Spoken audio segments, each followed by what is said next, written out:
안녕하세요. 사연을 부탁해입니다. 오늘의 사연을 소개하겠습니다.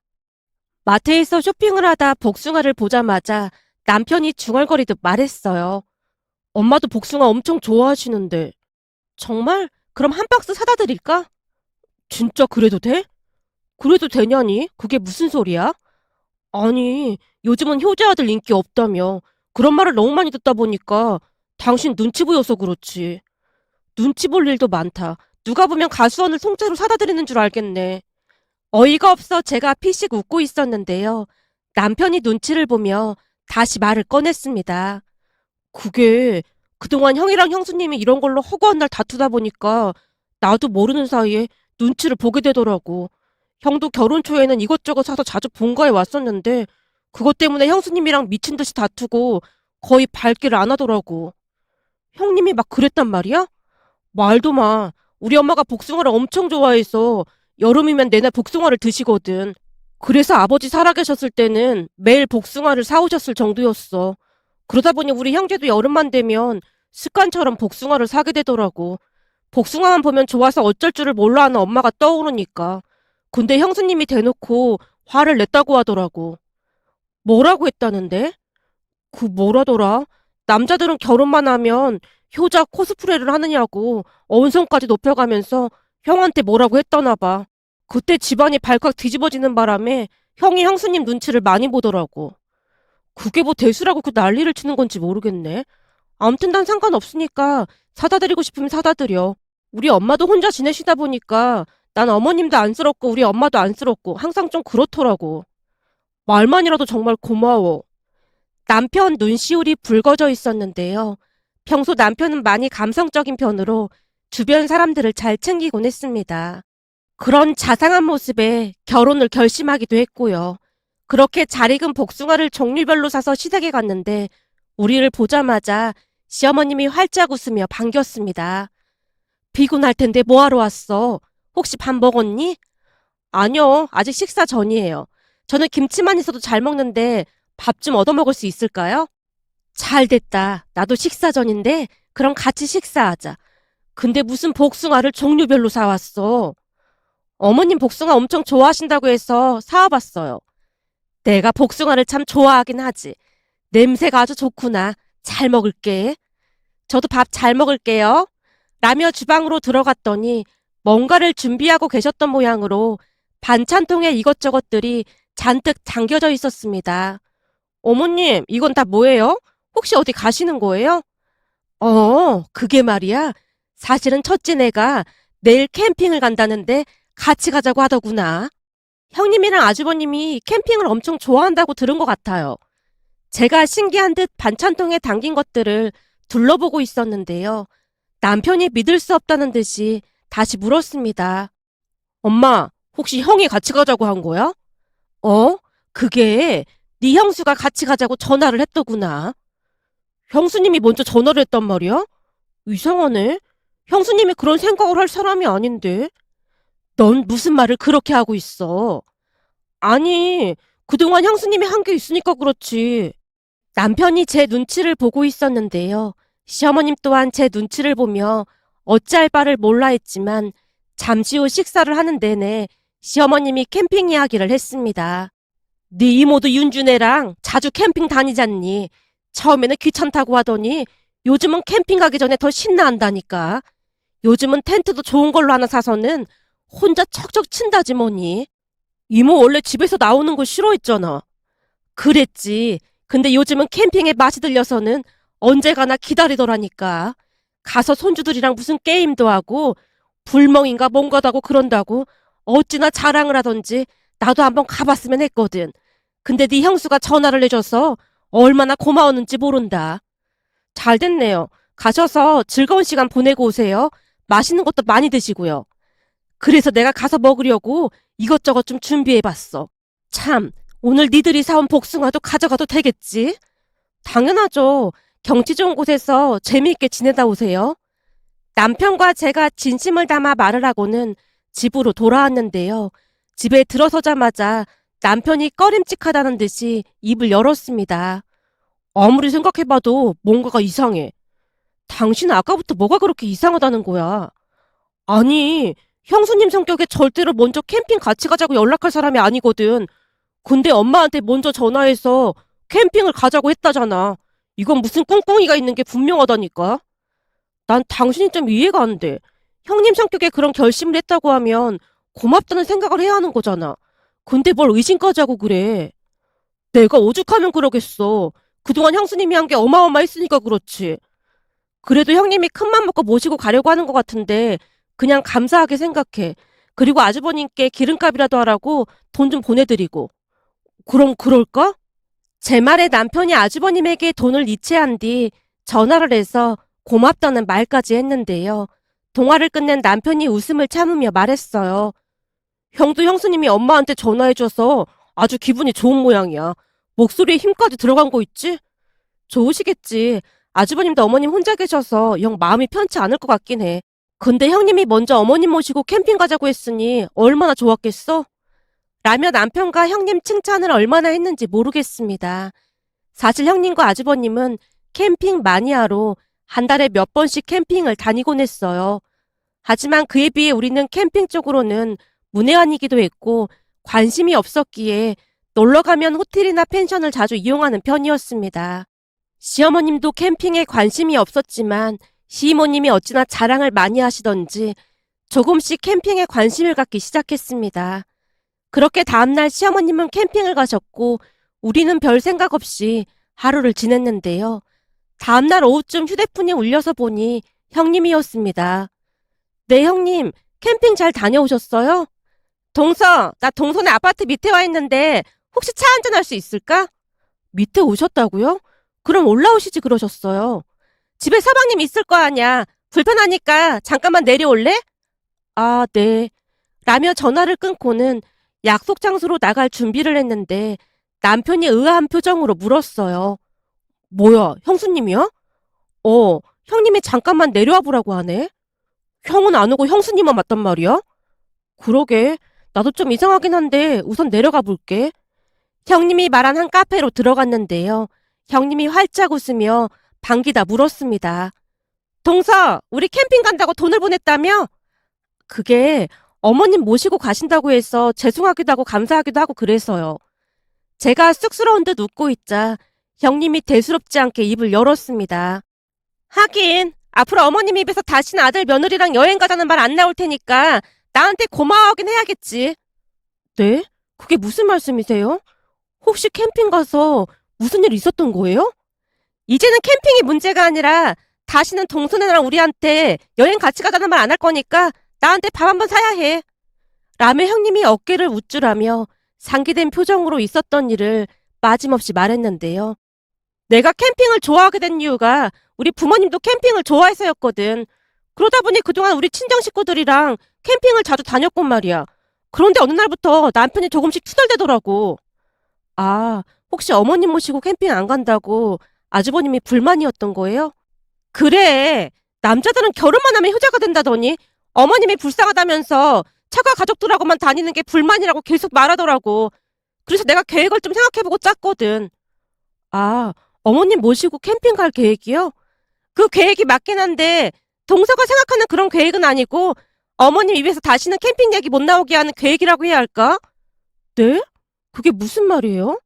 그러니까 한마디로 어머님 입에서 두 번 다시 자식들하고 여행 가고 싶다는 얘기 나오지 않게 하려고 철저히 계획했다고. 뭘 어떻게 계획을 했단 말이에요? 형님이 너무나 아무렇지도 않게 말하는 모습에 소름마저 돋았기에 대화를 나누는 것 자체가 많이 불편했습니다. 하지만 형님은 아랑곳하지 않고 말을 이어갔습니다.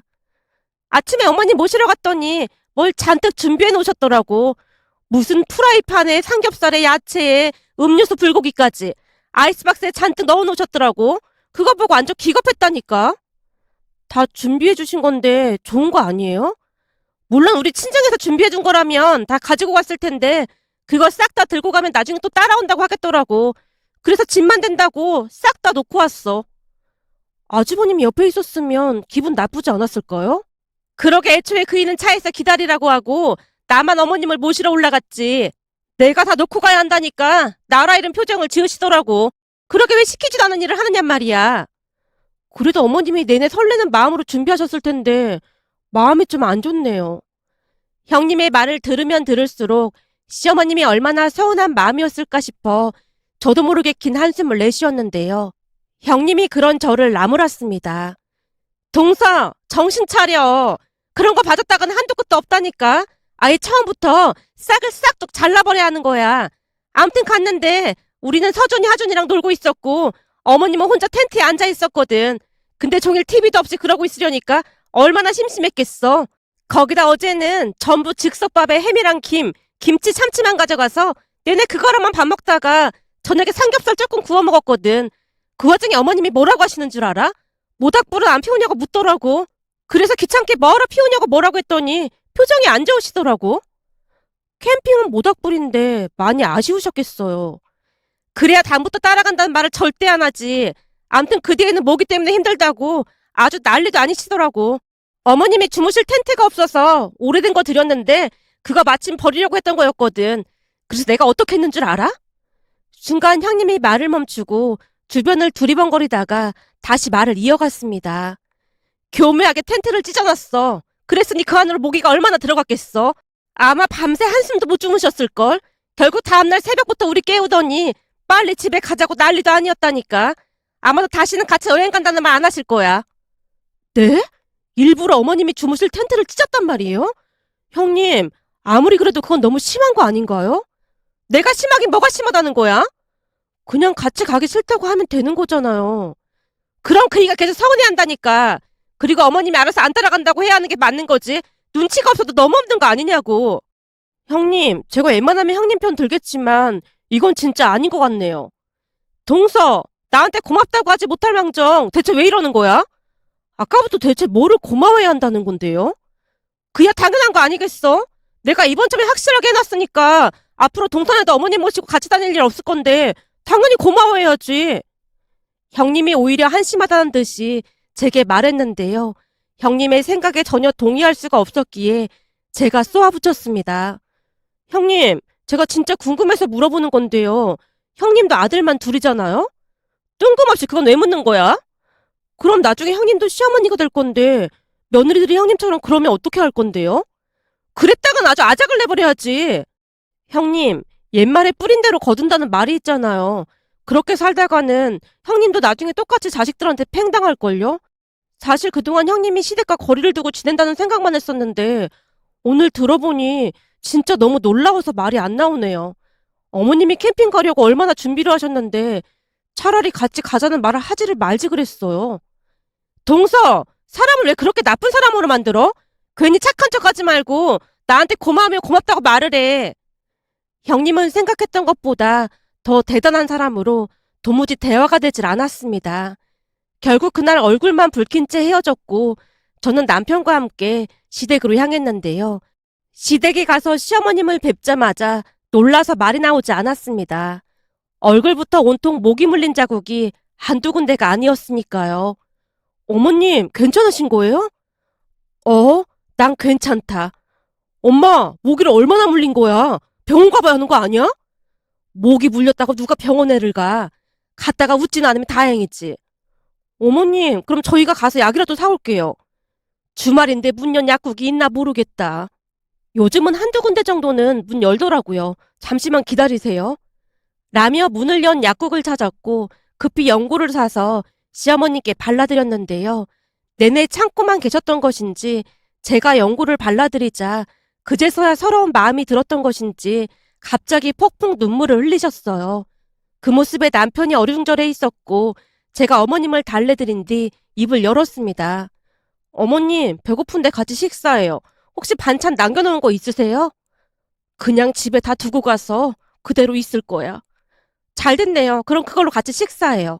주방으로 가서 식사 준비를 했고 시어머님이 여전히 풀죽은 표정으로 앉아 있었는데요. 식사를 하면서 조금씩 나아지는 듯해 보였습니다. 잠시 후 집에 돌아와서 남편에게 형님 이야기를 어렵게 꺼냈어요. 알고 보니 형님이 일부러 그랬다고 하더라고. 사실은 나도 그러고 싶지 않았는데 도저히 안 되겠다 싶어서 형님 말 녹음까지 해놨거든. 대체 형수님이 뭐라고 했길래 그래?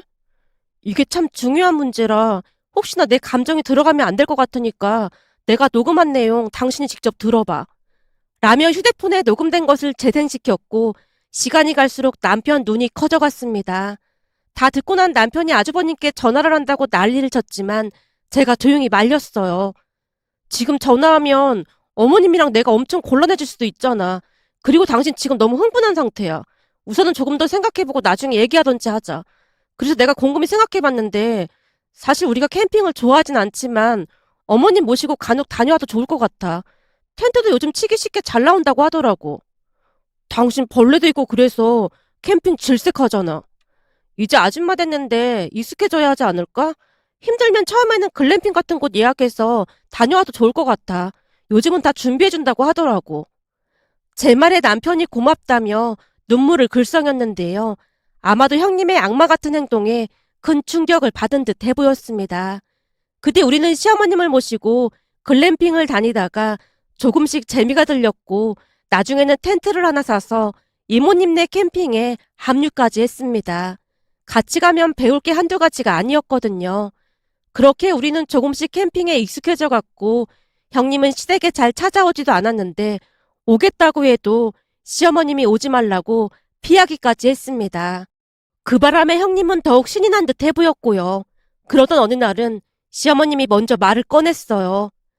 이번 주 주말에 캠핑 가기로 했잖니. 내가 반찬은 싹 다 준비할 테니까 아무 걱정하지 마라. 알겠어요, 어머님.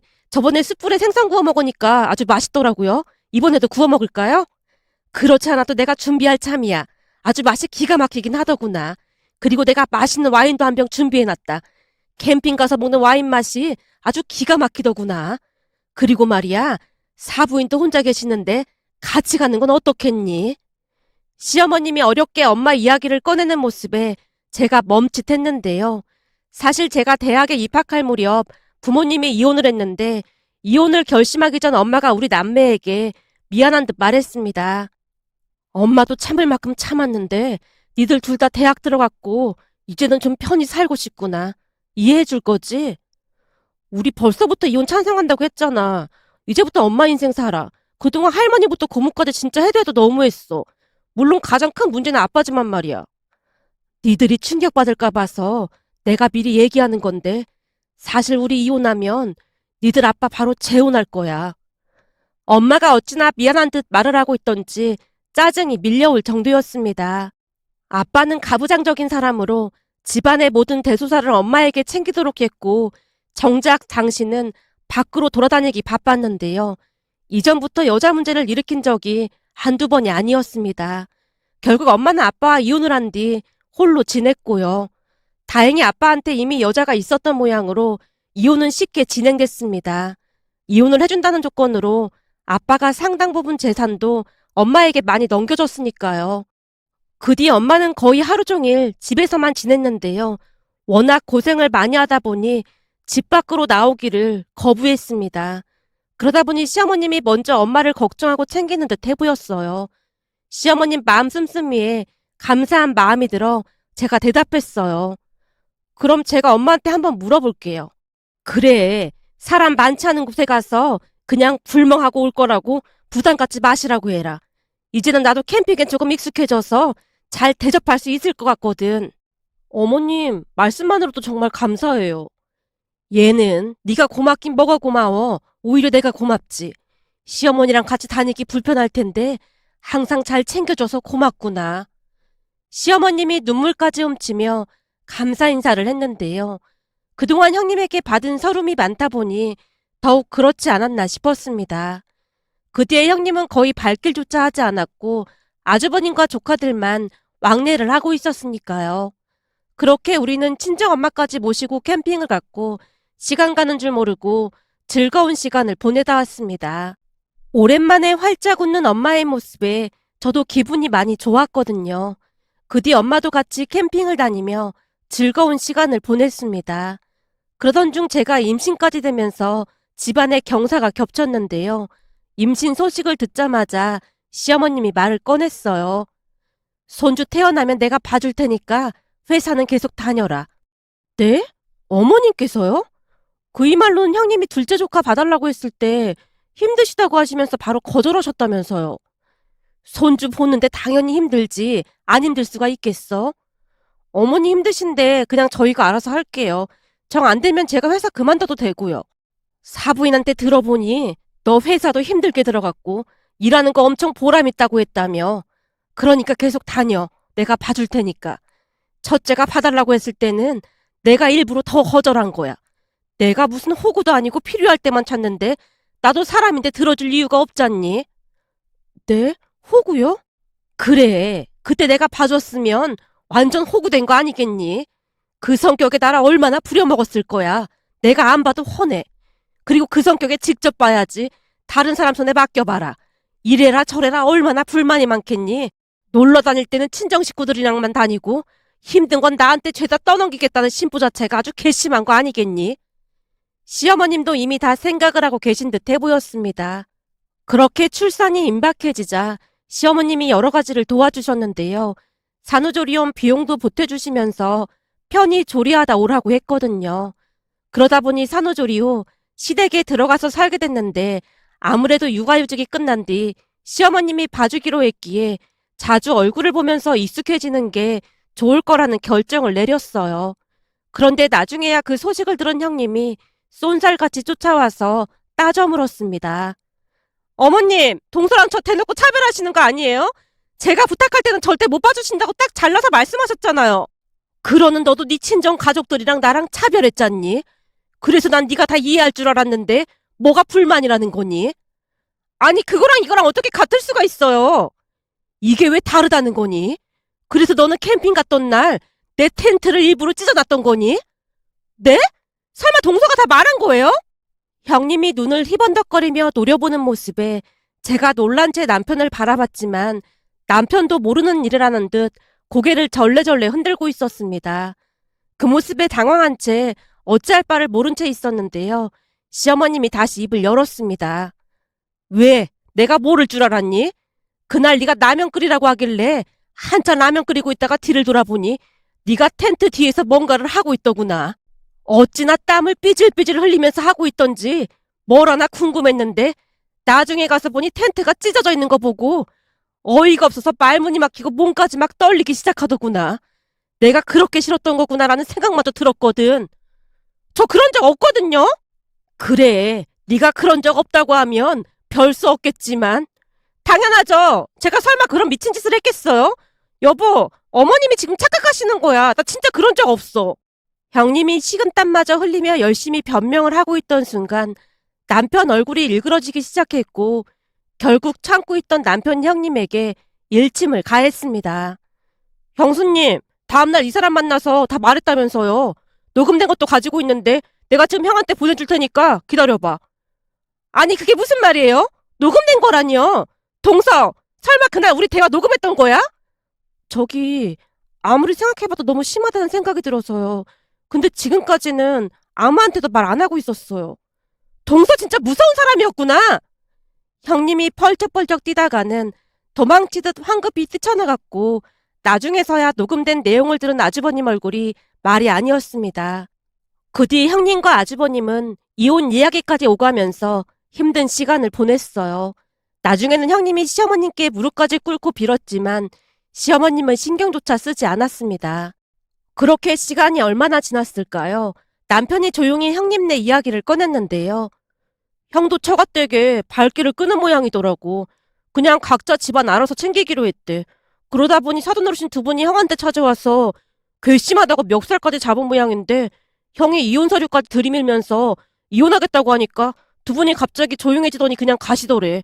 그 뒤 형도 처가 일에 일체 관여하고 있지 않고 말이야. 그래서 이혼한다는 거야? 그건 나도 모르겠어. 근데 형 얼굴이 많이 안 좋아 보이더라고. 그때 형수님이 한 건 진도를 나가도 너무 나간 거잖아. 그래서 형 입장에서는 엄마한테 미안하기도 하고 이래저래 복잡한 것 같더라고. 아무튼 더 지켜봐야 할 것 같아. 라며 긴 한숨을 내쉬었는데요. 시어머님은 TV만 볼 뿐 신경도 쓰지 않았습니다. 그때 아주버님만 본가에 드나들고 있고 큰 문제 없이 잘 지내고 있는데요. 문득 며칠 전 시어머님이 먼저 말을 꺼냈어요. 예, 지훈이도 이제 꽤 컸는데 우리 슬슬 캠핑 갈 수 있지 않을까? 당연하죠. 그럼 다시 캠핑 다녀볼까요? 그래. 그럼 우리 다시 시작해보자꾸나. 라며 시어머님이 한박 웃음을 짓고 있었습니다. 그 모습을 보며 시어머님은 캠핑보다는 가족과 함께 추억을 만들며 그 모든 추억들을 소중히 간직하고 싶은 게 아닌가 하는 생각마저 들었습니다. 앞으로 양가 어머님께 효도하며 열심히 살아가겠습니다.